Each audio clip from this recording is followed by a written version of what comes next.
Bueno, vamos a hacer un pequeño repasito de lo que hemos visto.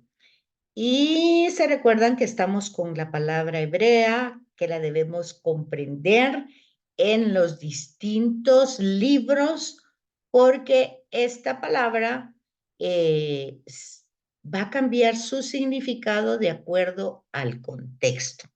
Eso es lo que tendríamos que captar así en síntesis de todo lo que hemos visto en las dos clases, en las dos sesiones anteriores. También vimos que el género se llama sapiencial, pero que utiliza muchas formas. Y cuando hablamos del género sapiencial, pues vamos a hablar de géneros como himnos, cantos, diálogos, todo lo que puede ser un género escrito, ¿verdad? Y captar que dentro de ese género escrito, el género hay que distinguirlo del mensaje teológico. Entonces, una de las características es que hay un mensaje de sabiduría, pero hay formas antiguas de transmitir esa sabiduría. Y esas formas antiguas tenían un nombre que tal vez ahora ya no es tan común. Entonces, por ejemplo, cuando ya ustedes hemos utilizado mucho el ejemplo de Génesis 2 y 3, que es un midrash. ¿Qué es un midrash? Pues no es una leyenda, no es un cuento, no es un mito, sino es un mensaje de sabiduría en donde se utilizan muchos símbolos para que yo comprenda el mensaje. Entonces, cuando nosotros vemos Génesis 3 o cuando vemos Génesis 2, que es, ya saben ustedes, eso lo hemos visto tantas veces, una tradición oral que luego se puso por escrito y a nosotros nos llega escrito, ¿verdad? Entonces, al ponerlo por escrito, es oral, pues utiliza un género literario. En el caso de Génesis 2, pues es una narración. Y como es una tradición ya vista, que es muy primitiva, utiliza formas humanas para hablar de Dios. Y entonces, ese género, esa forma del género sapiencial, en capítulo 2 y 3 se llama un midrash y está utilizando muchos símbolos y está utilizando una reflexión teológica de Dios en el que se le pone rasgos humanos. Entonces Dios habla, Dios camina, Dios tiene calor, es rasgos humanos, antropomórficos. Se le pone formas humanas a Dios. Bueno, luego tenemos otra forma que es el mashal, que son como enigmas. Entonces, para que nosotros captemos toda esa realidad enigmática que hay, no queda tan claro, ¿verdad? Por ejemplo, tenemos nosotros el enigma del mal, el enigma del amor. ¿Por qué es un enigma? Esos son temas grandes de la teología que no tienen una respuesta fácil. Entonces, a lo largo de la escritura se va a ir reflexionando y se va a ir dando distintas interpretaciones o distintas reflexiones de acuerdo a la época. Por eso hay que fijarse en el contexto. Entonces, por ejemplo, la muerte, Génesis 1, pues no va a hablar de ella, ¿verdad? Génesis 2 es un himno, ¿se acuerdan? Entonces, Génesis 2 tampoco, pero ya Génesis 3 nos va a hablar de que por el pecado entra la muerte.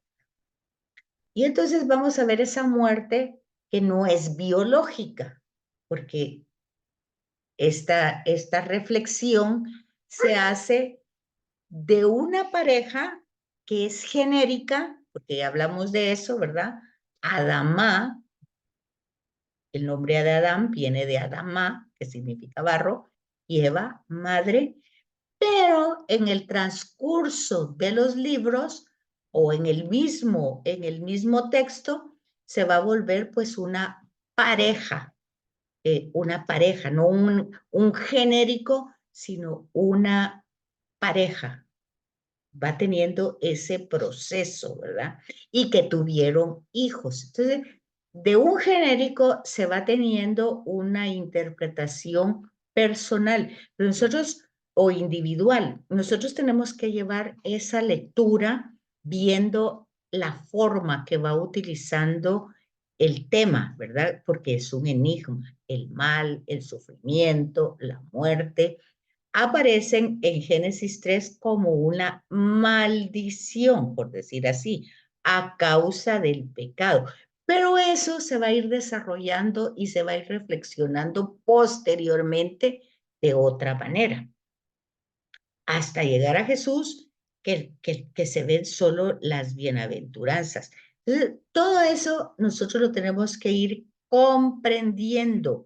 Ya dijimos muchísimas veces que la forma más fácil de esta comprensión es utilizando las notas de pie de página pues, y utilizando las concordancias que están al margen y utilizando la introducción de su Biblia. O sea, estos temas que aquí reflexionamos se trabajan en la Biblia. O sea, una idea yo la tengo que pasar a la Biblia para luego aplicarla a la vida. Entonces, a veces vamos a encontrar estas formas como oraciones, como poemas, ya vimos el himno en Génesis 1, ya vemos comparaciones, diálogos, discursos, bendiciones, maldiciones, bueno, todo eso van siendo las formas que va utilizando la literatura sapiencial. Esto ya lo vimos, es un pequeño repaso. Luego vimos los grandes temas que se tocan no solo en la literatura sapiencial, porque ya dijimos que, que está en los libros específicos que vamos a estudiar en el curso, pero que se encuentra en toda la escritura, porque son los grandes temas de reflexión. Y entonces hay que hacer mucho énfasis en el tema de la retribución. ¿Por qué hay que hacer hay que hacer énfasis en ese tema? Porque parece que no lo tenemos superado, no lo tenemos entendido. Todavía nosotros consideramos lo que en algunas citas del proverbio o de los salmos se nos dice, ¿verdad? De que Dios premia al justo y castiga. Entonces, nosotros tenemos que llevar ese recorrido de ese tema que sí lo dice en algunos textos, y ya vimos que en Génesis 3 está pues la sacada del paraíso de la pareja, ya no es un genérico, ya es una pareja, pues entonces sacados y dejan un ángel guardando la entrada para que nunca más entre, como castigo, ¿verdad? Entonces, Dios premia al justo y castiga al impío. Lo tenemos en muchos textos, pero va recorriendo ese tema, va teniendo un recorrido a través de toda la Sagrada Escritura. Y entonces vamos a ir encontrando primero un acto personal, o sea, en este caso, esta persona pecó y luego hay una consecuencia, un castigo a esta persona. Pero también lo vamos a encontrar en forma colectiva, la retribución colectiva, ¿verdad? Lo tenemos en distintas formas. Por ejemplo, a Abraham se le ofrece, se le promete el que él va a ser bendecido, pero también va a ser bendecido quien él bendiga. Y va a ser bendecida su descendencia. O sea, sus actos van a traer consecuencias positivas para las personas y también pueden haber negativas, ya lo habíamos visto.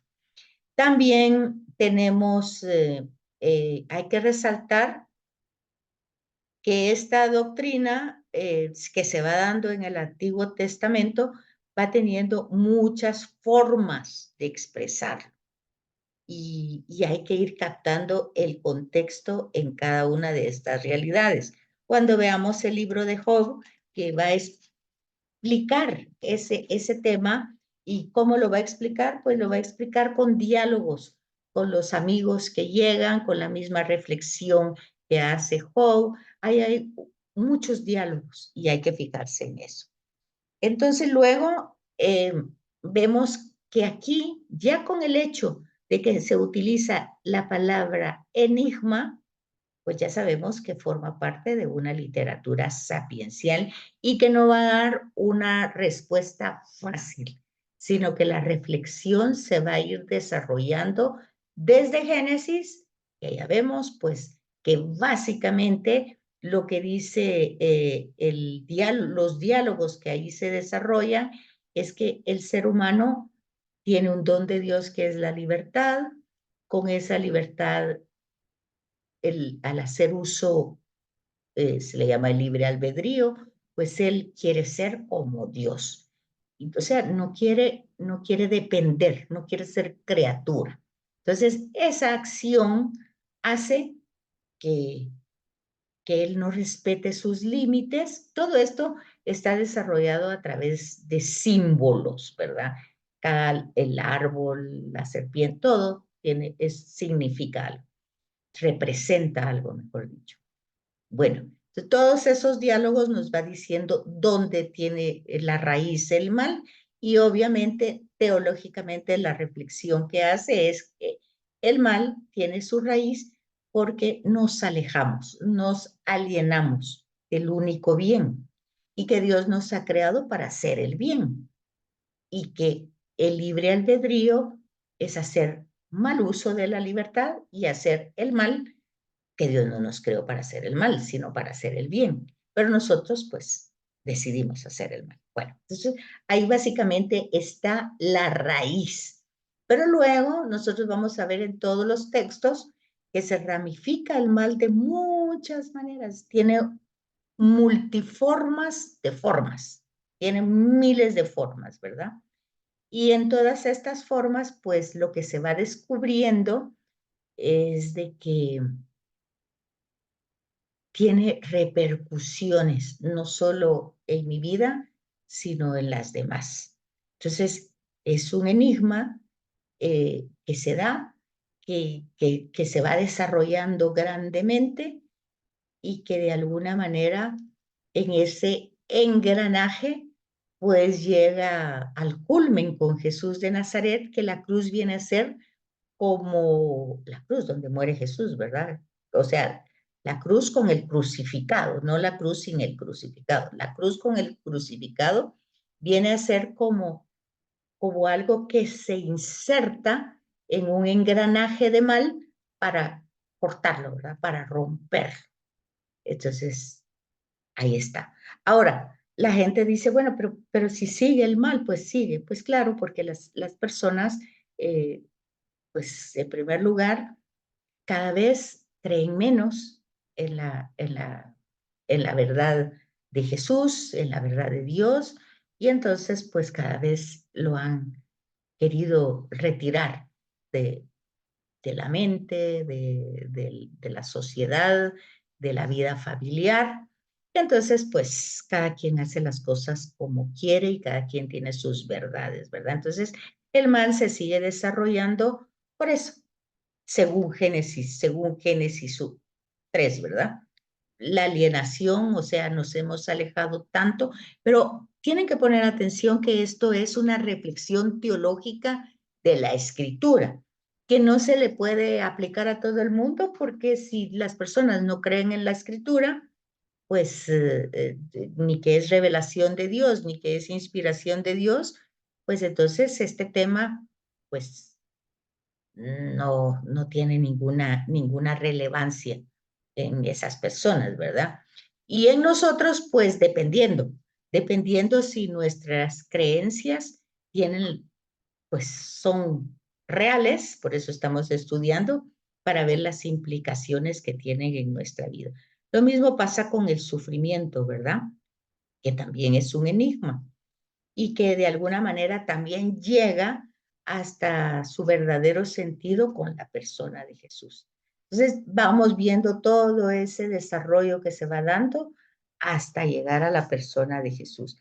Entonces, el tema del sufrimiento se encuentra en los Salmos, ¿verdad? Que vamos a entrar ya a eso próximamente. Este libro constituye síntesis de invocaciones de las personas eh, pidiendo auxilio a Dios en los momentos de dolor, de sufrimiento, de amargura, ¿verdad? Eh, son, son cantos, son himnos, son poemas populares de la gente. Por eso hay que poner atención como qué clase de petición o de alabanza, o a veces en un mismo salmo entran los tres elementos. Entra primero como el reconocimiento de un Dios que está ausente, y luego el grito angustioso de la realidad que se vive, y luego pues como la revelación de que no lo estamos viviendo en soledad. Entonces ahí vamos a ir encontrando un poco tal vez no respuestas, porque pues la escritura no es un recetario, ¿verdad? Donde se dan recetas, pero sí se nos va dando una luz en el camino que debemos seguir, entendiendo la evolución que va teniendo la reflexión teológica que se va desarrollando en cada libro. Por eso el tema del sufrimiento, el tema del mal, el tema de la retribución, lo va a tocar, por ejemplo, Job, muy específicamente. Kohelet lo va a tocar muy concretamente. Los proverbios pues van a ir más como son como una sabiduría popular y no solo de Israel, sino que está conectada con todo su entorno, que Israel ha tenido contacto con ellos, pues es una reflexión más amplia de distintas formas, ¿verdad? Y tenemos que ir captando eso. Luego, la concepción de la muerte y la inmortalidad. Básicamente en la escritura bíblica, que también va a ir desarrollando el tema desde el principio, ¿verdad? Desde Génesis, vemos que la causa de la muerte es el pecado. O sea, pareciera que Dios ha creado para que nadie muriera. O está hablando de una muerte biológica. Pero cuando después vemos pues que estas personas pues no quieren depender de Dios y quieren ser autónomas, pues entra no una muerte biológica, ¿verdad? Sino una separación de parte del ser humano de la fuente de vida. Entonces empieza como un deterioro humano. Ese deterioro humano que empieza ahí se va desarrollando grandemente y luego pues se necesita a un personaje que nos ayude a salir de ese gran pozo sin fondo que hemos llegado, toda la humanidad, y ya decíamos pues que es Jesús, ¿verdad? Que viene y asumiendo todo ese mal, pues lo recicla. Entonces, la muerte y la inmortalidad, la reflexión teológica es la permanencia con la fuente de vida. O sea, si permanecemos con Él aquí en la vida humana, tratando de ser coherente en seguir el, el camino que nos muestra a través del Evangelio y a través de la Escritura, pero que se concreta humanamente en Jesús de Nazaret, que viene a caminar con nosotros, pues entonces ya ahí, si nosotros tratamos de ser coherentes, no en forma ritual, ¿verdad?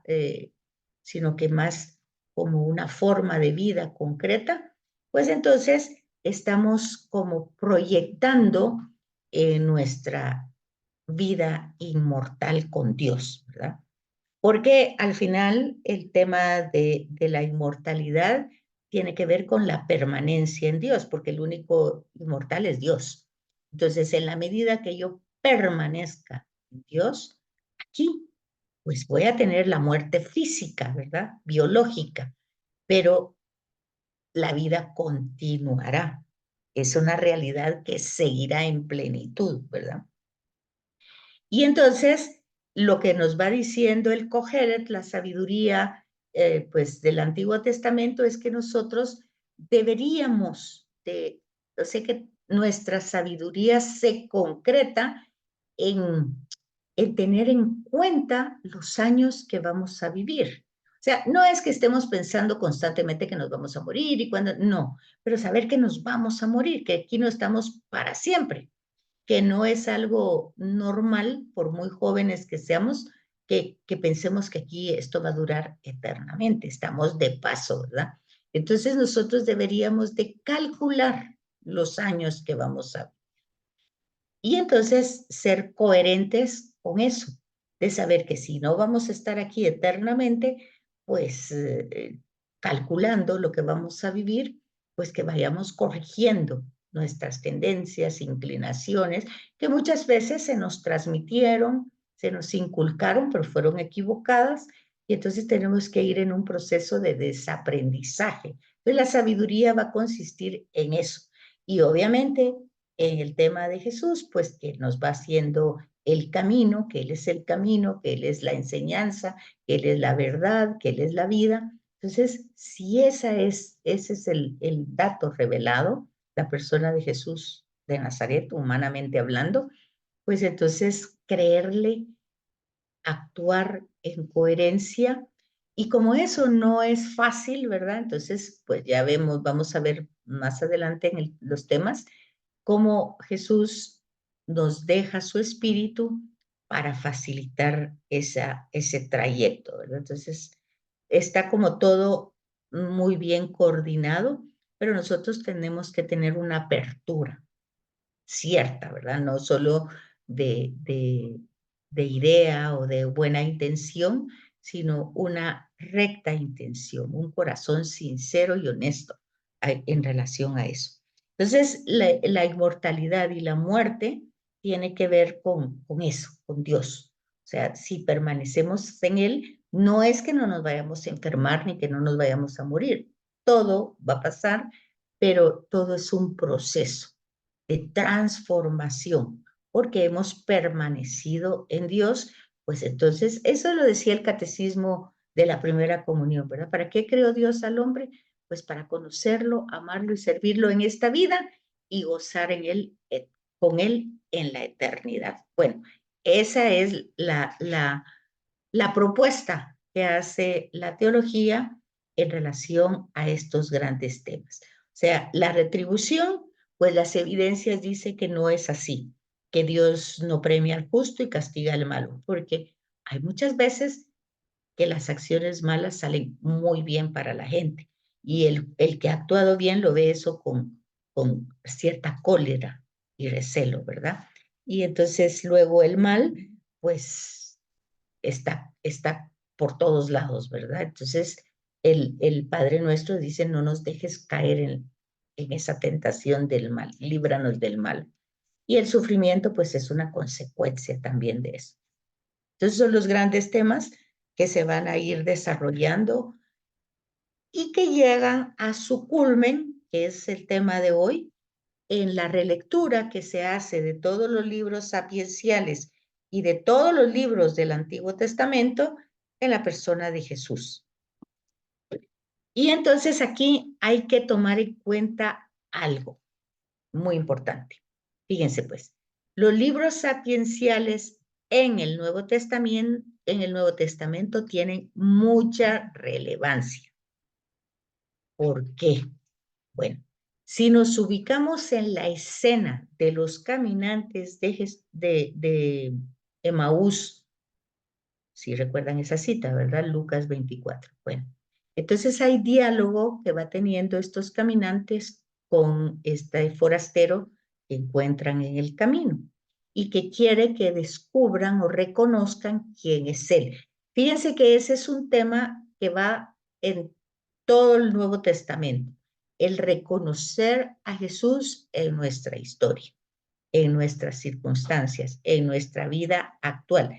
El texto nos da los lineamientos, las herramientas, pero la realidad es que nosotros no lo tenemos que encontrar en el texto, lo tenemos que encontrar en la vida. Entonces, el texto nos da las herramientas. Entonces, las primeras comunidades fueron reconociendo a Jesús a través de los escritos que habían en el Antiguo Testamento.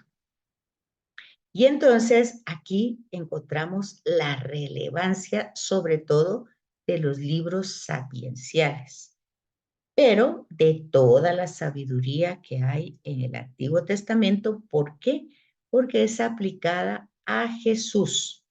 Entonces, se va dando ese desarrollo del que hemos hablado de la palabra hebrea, vamos viendo ese desarrollo, y en el Nuevo Testamento vemos que ese desarrollo que ya en otros libros se había aplicado a Dios, sobre todo en el libro de la sabiduría, a Dios mismo, no como un atributo de Dios, sino como la esencia de Dios.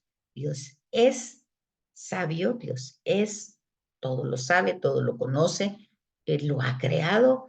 Entonces, esto entra entre todo ese conocimiento, ese poder, esa sabiduría que es Dios mismo. Todo eso en el Nuevo Testamento es aplicado a Jesús. Pero fíjense que esto tiene una implicación muy importante, el tema de la encarnación. Entonces, la sabiduría se encarna en una persona humana, que es, según el Señor mío Jesucristo y según la revelación del Nuevo Testamento, Dios y hombre verdadero. Entonces aquí tenemos dos temas muy importantes que debemos captar. Primero, los evangelios sinópticos, que son una reflexión teológica de quién es Jesús, y esa reflexión teológica se llama cristología. Así se llama la reflexión de Jesús. ¿Quién es Jesús de Nazaret? Entonces, los sinópticos, que son Marcos, Mateo, Lucas, reflexionan quién es Jesús de Nazaret para que nosotros entendamos en nuestra generación, en nuestra época y en nuestras circunstancias, cómo se ha revelado Dios en Jesús de Nazaret. Entonces, hace una cristología ascendente, porque empieza con Jesús, que nace, que hace su ministerio, que padece, muere, resucita y regresa al Padre, que es lo que hemos vivido en la liturgia anual, ascensión y venida del Espíritu Santo. Entonces nosotros tenemos esa fiesta de la Pascua que se preparó con la Cuaresma, que empezó la Pascua el Jueves Santo, que acaba de terminar este domingo, ¿verdad? Con la venida del Espíritu Santo.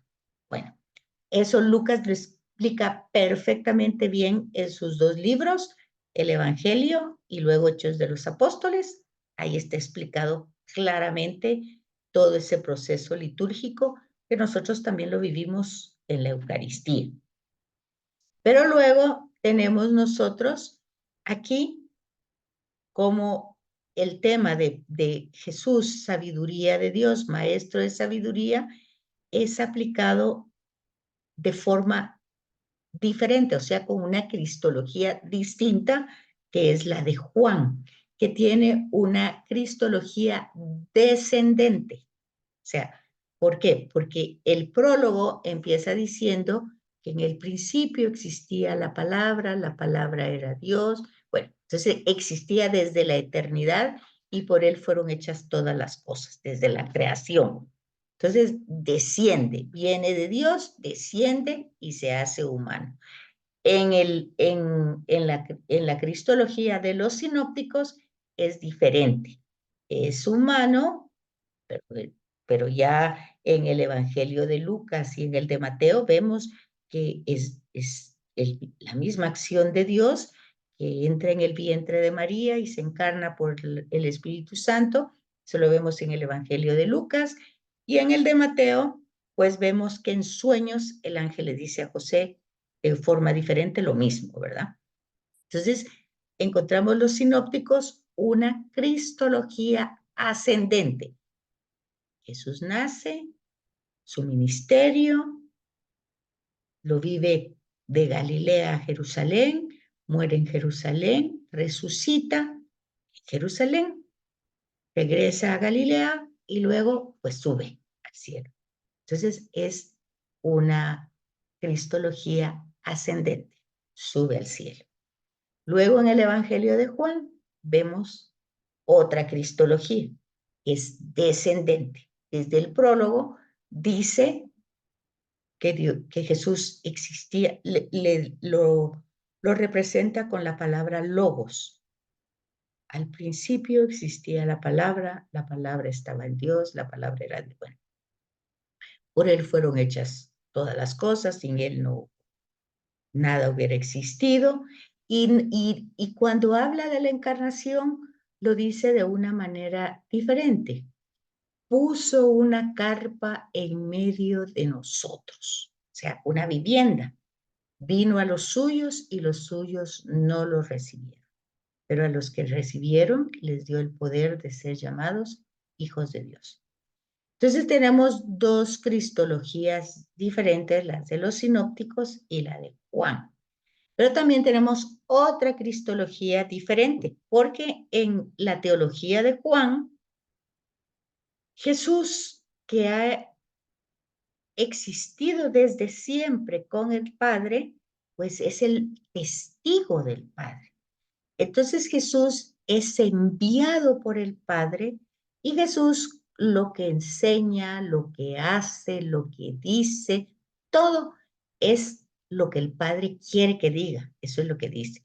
Lo que el Padre quiere que haga, eso es lo que hace. Entonces, Jesús no es el original en el Evangelio de Juan. Todo lo hace porque es enviado y porque el Padre quiere, tiene una misión de dar a conocer al Padre y en esa misión, pues Él la cumple hasta sus últimas consecuencias. Por eso dice, ¿verdad? A mí nadie me quita la vida, yo la doy, porque el Padre se da en Jesús y Jesús se da a nosotros porque es la voluntad del Padre que se dé a nosotros. Entonces, eso se está cumpliendo con el Padre y está cumpliendo con nosotros. De ahí que sea puente, camino y todo lo que va reflexionando. Y la verdad que dice Jesús, que aunque a veces en los sinópticos se diga que es un profeta o que es un maestro de sabiduría, el tema es que Jesús es testigo en el Evangelio de Juan, Jesús es testigo del Padre. Y todo lo que dice Jesús está testificado por el Padre. Entonces, cuando le piden a Jesús que dé testimonio, ¿por qué haces esto?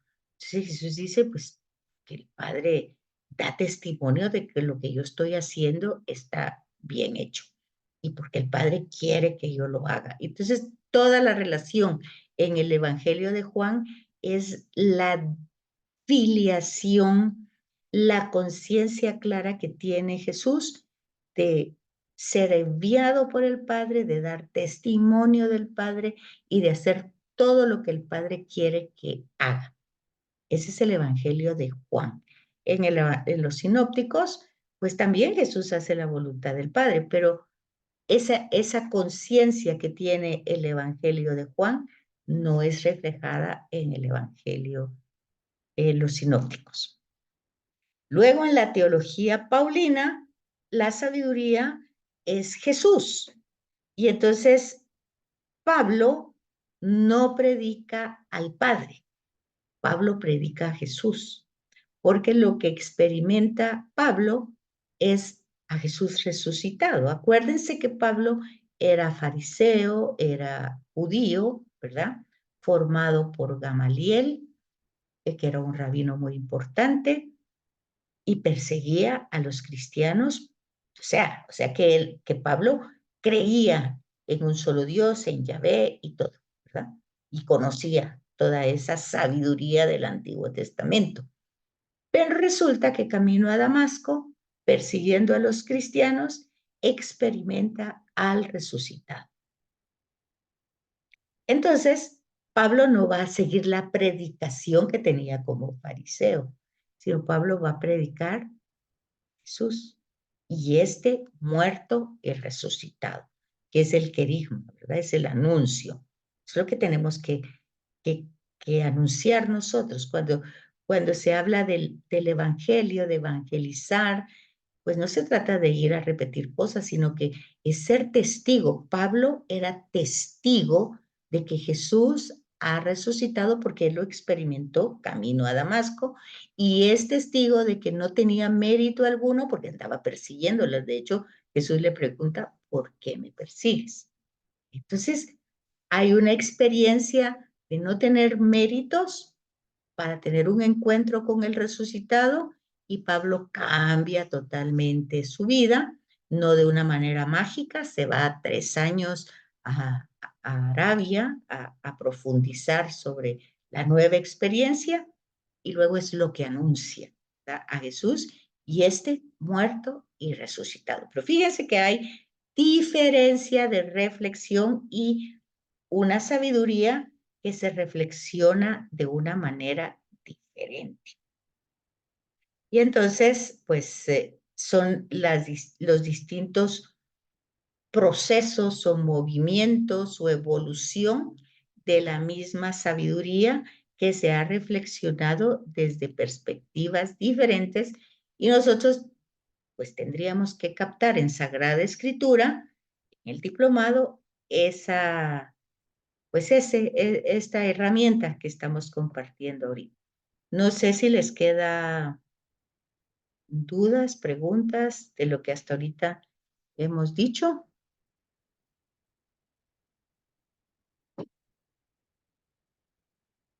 ¿Aló? No, licenciada, ya estoy bien. ¿Está claro? Sí, licenciada. Todo Espérenme, bien, licenciado. espérenme un momentito porque alguien dice, espérenme un momentito.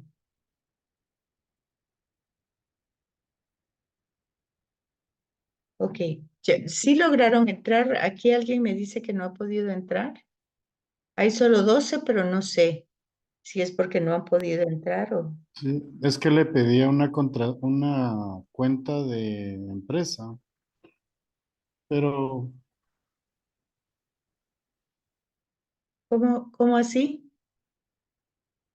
eso es lo que ella indicó, que cuando se metía le pedía una cuenta de empresa, pero ha de ser de la forma en que se está ingresando. Pues sí, porque tienen que entrar a la parte final, ¿verdad? ¿Es correcto? A la parte final, donde dice leer más, ustedes tienen que llegar hasta el final y ahí entrar a la reunión, donde dice reunirse al Zoom. Ahí es donde ustedes tienen que entrar. ¿Correcto? Bueno, ok. Bueno, entonces, estos son los distintos aspectos que ustedes tienen que tener claro y es el tema específico de hoy, ¿verdad? La sabiduría de Dios directamente en el Nuevo Testamento. ¿No tienen ningún tipo de duda, pregunta? Entonces, nosotros tenemos que ir fijándonos, lo que ya repetimos muchísimas veces, cómo la literatura sapiencial va teniendo pues una evolución en todos los textos y que en el Nuevo Testamento se vuelve totalmente relevante por lo que ya explicamos anteriormente, por su contexto teológico, histórico y literario. Quiere decir esto, pues la reflexión va siendo progresiva y llega al culmen con Jesús. Histórico, porque se da en la historia esa reflexión que llega pues nuevamente con Jesús histórico, o sea, con Jesús de Nazaret, con sus acciones, con sus gestos, con sus palabras y con su enseñanza, ¿verdad? Entonces, ese fenómeno del Antiguo Testamento, como dijimos anteriormente, las comunidades cristianas, las primeras comunidades cristianas, pues hicieron reflexión para contestar a la pregunta, ¿quién es Jesús de Nazaret? Y utilizando el esquema que hace Lucas con los caminantes de Emaús, que dice, Jesús le dice a los caminantes, todas las escrituras hablan de mí. Entonces, para reconocerlo, para descubrirlo, no basta solamente pues haberlo conocido como lo conocieron los apóstoles. Acuérdense ustedes que Jesús muere y cuando muere pues lo abandonaron. Uno lo vendió, otro lo negó y los demás se fueron. Entonces quiere decir que todavía no estaba realmente reconocido, ¿verdad? No estaba la respuesta a decir quién es Jesús de Nazaret. Sí, Pedro había dicho en el camino, en los sinópticos, había dicho en el camino, había dicho que era el Mesías, el Hijo de Dios vivo. Sí, lo había dicho, pero a la hora de la hora, oh, ¿verdad? No lo conozco, no lo conozco, no sé quién es. Entonces, vemos que Jesús llega al final de su ministerio y no es reconocido. Luego vemos en los caminantes de Maús que se acerca a estos caminantes y tampoco es reconocido. Vemos también que aparece y entra en los aposentos cerrados y tampoco lo reconocen, ¿verdad? Entonces, todo esto va implicando una sabiduría difícil de captar, muy difícil de captar. No es fácil, humanamente no es fácil. Pero acabamos de celebrar ayer, ¿verdad? Esa promesa, que eso lo encontramos directamente en el Evangelio de Juan. Es necesario que se vaya para que envíe su espíritu, que es la unión, el lazo de amor que une al Padre y al Hijo. Es necesario, porque este espíritu, fíjense la función, fíjense cómo funciona entonces la sabiduría ya en este acontecimiento final. Pues entonces, si Jesús es enviado por el Padre a cumplir su misión, la cumple hasta llegar a las últimas consecuencias, dando la vida, o sea, el Padre se da dando al Hijo. El Hijo se da dando la vida, regresa al Padre y da su espíritu, para que el espíritu dé testimonio, fíjense que dijimos anteriormente que Jesús da testimonio de lo que conoce y conoce al Padre, porque Él y el Padre son uno. Okay. Entonces ahora Jesús regresa al Padre y envía su espíritu, da su espíritu, para que el espíritu dé testimonio a nosotros, a cada uno de nosotros, de quién es el Hijo. Fíjense hasta dónde se puede responder quién es Jesús.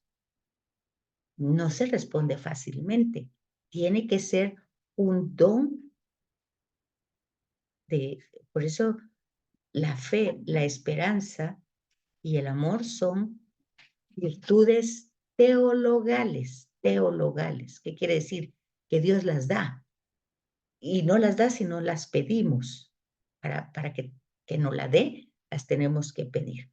Y entonces aquí se dan cuenta ustedes, envía al Espíritu para que el Espíritu dé testimonio de ese amor del Padre y del Hijo y que entendiendo ese testimonio, entendamos su misión y su mensaje, cada uno de nosotros, y entonces nosotros poder dar testimonio de ese Jesús en nuestras vidas, de su acción de nuestras vidas, no testimonio de que yo creo lo que está escrito en la Escritura, no, el testimonio es en nuestras vidas y a partir de ese testimonio poder compartirlo con los demás.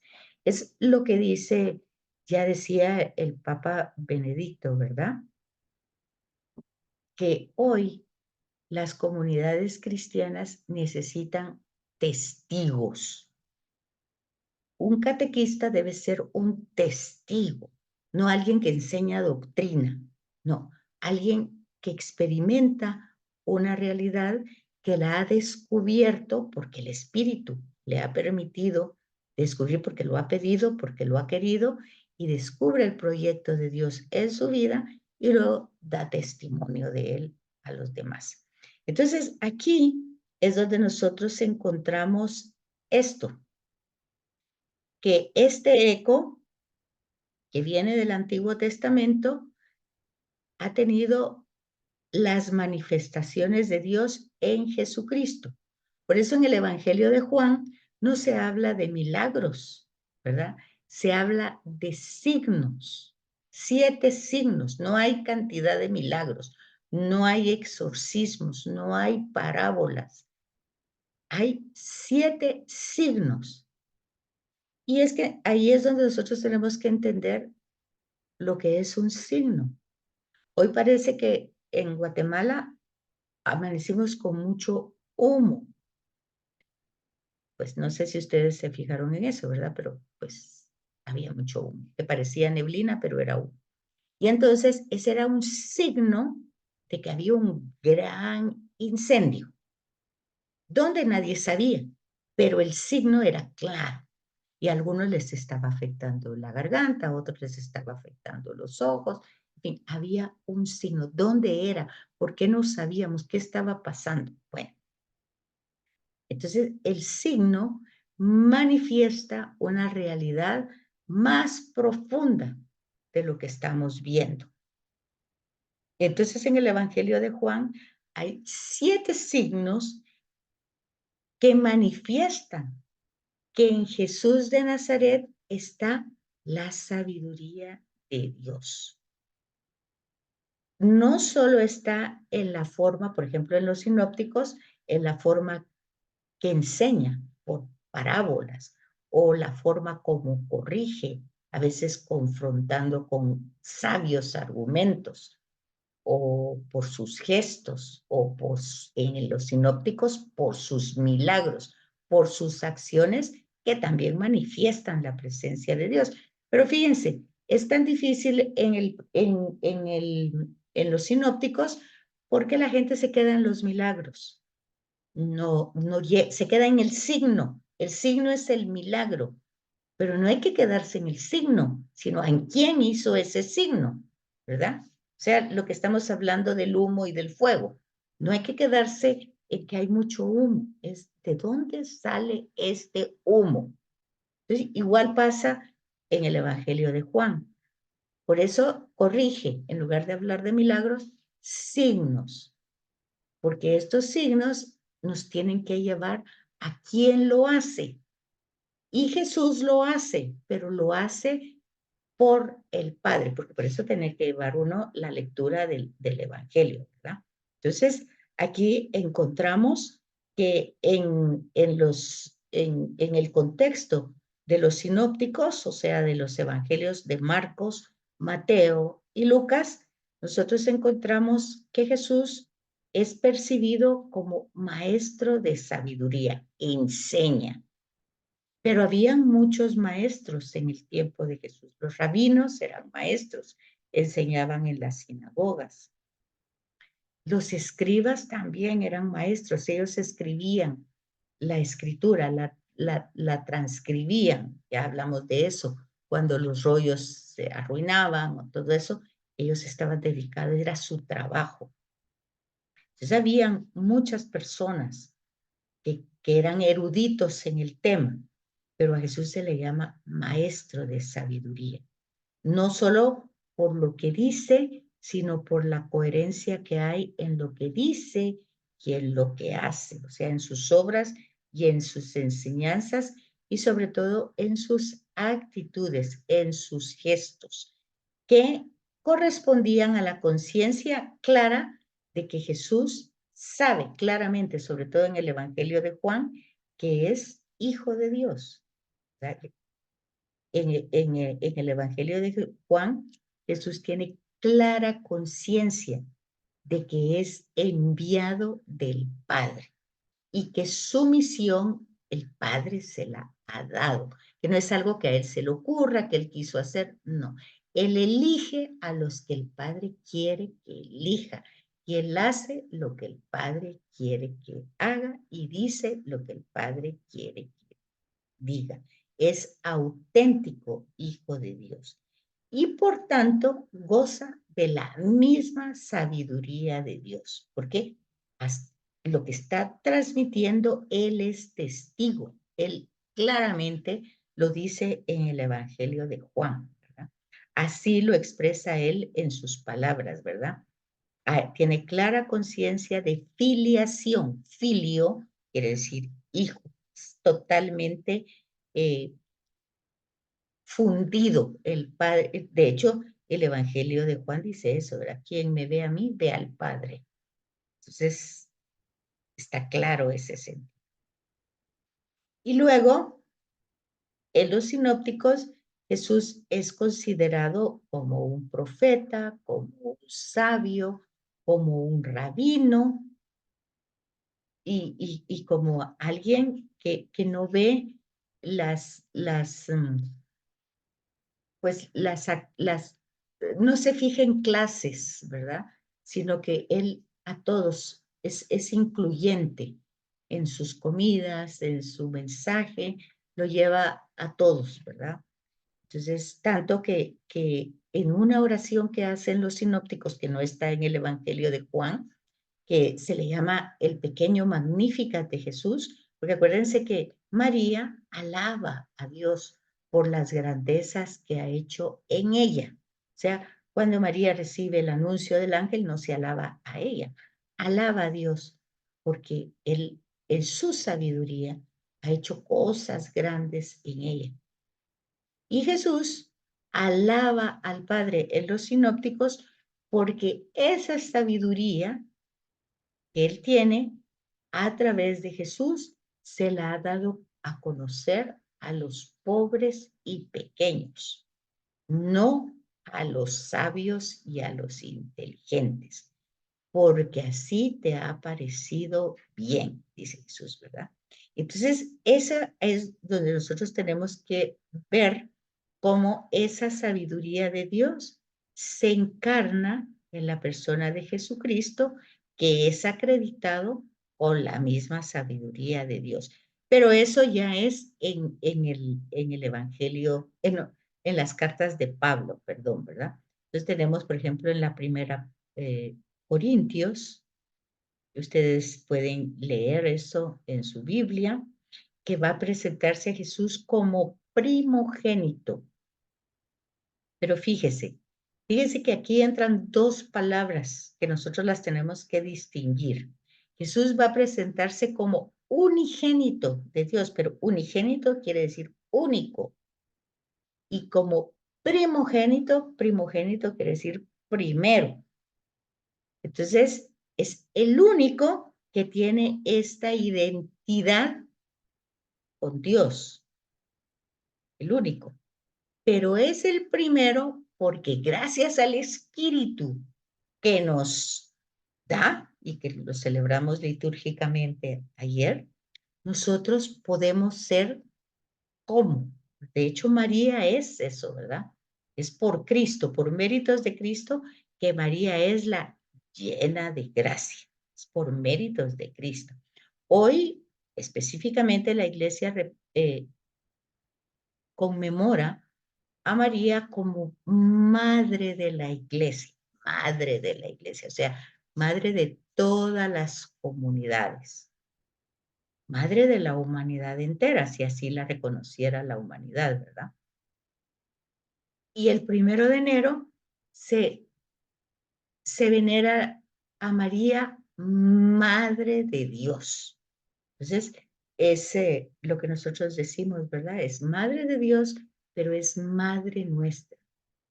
Santa María, Madre de Dios, ruega por nosotros, tus hijos pecadores, o sea, Madre nuestra también. Entonces aquí tenemos las dos festividades, 1 de enero Madre de Dios.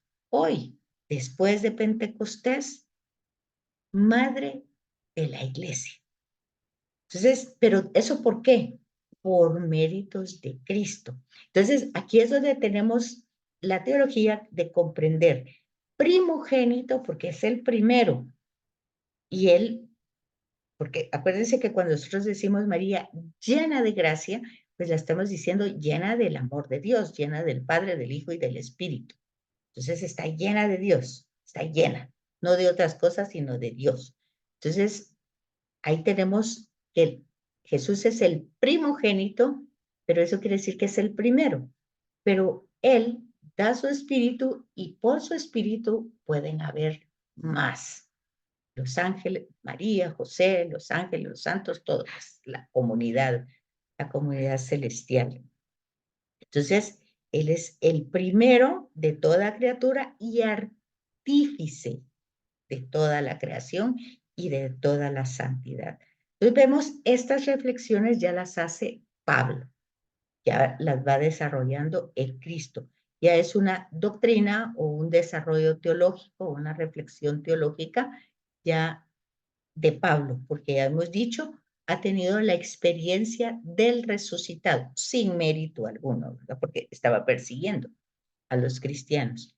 Entonces, esta realidad de la sabiduría encarnada, nosotros vemos en Jesús el resplandor de la gloria de Dios. Eso es lo que pasa en la transfiguración, ¿verdad? Eso es lo que se ve por un segundo, el resplandor de la gloria de Dios. Y eso fue lo que Pablo vio y que lo dejó semiciego, ¿verdad? Vio el resplandor de la gloria de Dios. Pero fíjense que eso hace que la persona cambie totalmente sus esquemas, ¿verdad? Toda su vida y cuando nosotros en las comunidades pues se habla de conversión, ¿verdad? Eso se habla en la Cuaresma, en el Adviento, de entender que no estamos siguiendo a un buen pensador, a una buena persona, estamos siguiendo la enseñanza de Dios mismo. Entonces eso ya le va a tocar a Pablo, que va a hacer su teología, la va a contrastar con la sabiduría del mundo, es decir, el mundo tiene una propuesta, y Jesús, la propuesta que trae del Padre es la propuesta de Dios, ¿verdad? Entonces están las dos. Es otra vez el principio de Génesis, ¿verdad? Ahí está el límite, el árbol, ¿verdad? Y luego el libre albedrío. Entonces, la propuesta, Pablo va a ir contrastando y si ustedes pusieron atención a la segunda lectura de ayer, pues ustedes se fijaron los frutos del Espíritu. Que en la lectura había 9, pero hay más frutos, ¿verdad? Pero los frutos son el resultado de los dones. No hay frutos si no hay dones. Si no se nos dan los dones, pues ¿cómo vamos a tener los frutos? Y los dones, si no los pedimos, pues no los tenemos. Y entonces acuérdense que los dones son 7, ¿verdad? Que ayudan al intelecto primero. Dios nos da 2 herramientas importantes, el intelecto y la voluntad. Eso según Santo Tomás de Aquino. Entonces el intelecto, pues tiene los dones para esa herramienta, son la sabiduría, la ciencia, el consejo y el entendimiento. ¿Qué es lo que tenemos que entender? A Dios. ¿Quién nos va a aconsejar? Dios. ¿Cuál es nuestra sabiduría? Dios, el tema de la sabiduría de Dios a través de Jesús. Y la ciencia, pues es la de Dios. No es que vamos a saber todas las ciencias del universo, ni vamos a entender todo, ¿verdad? Sino que todo está relacionado con Dios. Entonces, los dones son para conocer a Dios, para entender a Dios, para compartir a Dios, y para eso el, el, el, el medio es Jesucristo, el único mediador entre el Padre y nosotros. Y luego los dones de la voluntad, pues el temor de Dios, que al final la sabiduría, que ya va a estar en el Antiguo Testamento, la gran sabiduría es tener el temor. Temor no es miedo, ¿verdad? Es un respeto que es fundamento de actuación. Principio y fundamento es Dios. Bueno, Entonces es el temor de Dios, la piedad, o sea, el cultivar esa relación amistosa y la fortaleza en los momentos de sufrimiento y dolor. Entonces, esos dones dan frutos. Si recibimos esos dones y nos abrimos a esos dones, pues son frutos. Y los frutos, pues ustedes pueden leer nuevamente Gálatas. Así es que eso es lo que tenemos del reflejo o el tema de la literatura sapiencial en el Nuevo Testamento. Cómo esa reflexión se actualiza directamente en Dios. ¿Cómo? Pues encarnado, Dios Padre encarnado en Jesús y en nosotros encarnado a través de la fuerza del Espíritu. Esa es la teología del Evangelio de Juan, de las cartas de Pablo y de los sinópticos. No sé si tienen dudas, preguntas, porque ya nos queda poquito tiempo. ¿Tienen alguna duda, pregunta? No, licenciada. Ok, entonces, ya que está todo muy claro, voy a dejarles un trabajo, porque el anterior creo que nadie me lo ha hecho, he revisado el anterior que tenían unas citas para que ustedes fueran encontrando la palabra fallback en distintos contextos. No tenía fecha de entrega, pero nadie me ha mandado mayor cosa. Entonces, por favor, revisen eso y ahora yo quiero que por favor lean el capítulo 7 de Segunda de Macabeos. Y ahí van a encontrar los grandes temas de los que hablamos. El tema del sufrimiento, de la retribución, del mal y de la muerte. Lo van a encontrar en ese capítulo 7 que históricamente su contexto histórico es el contexto griego, o sea, cuando Israel fue, el poder que llegó fue el de los griegos con Alejandro Magno, y entonces está la reflexión teológica que se hace en ese periodo que nos llega a nosotros a través del libro de los Macabeos, ¿verdad? Entonces ahí, ¿por qué es importante eso? Porque es un poquito el influjo que tiene el tema de la sabiduría en el Nuevo Testamento. Ya en el Nuevo Testamento, pues más adelante, si ustedes tienen el interés de ir viendo el Evangelio de Juan y ver cómo en ese Evangelio pues se encarna la sabiduría de Dios en la persona de Jesús, desde el prólogo hasta el capítulo 20, donde termina el Evangelio. Así es que si no tienen nada más, hasta aquí está nuestro tema de hoy. Y a la semana entrante entramos a los salmos, si quieren leer la introducción para estar un poco en sintonía. ¿Alguna cosa que quieran decir o algo?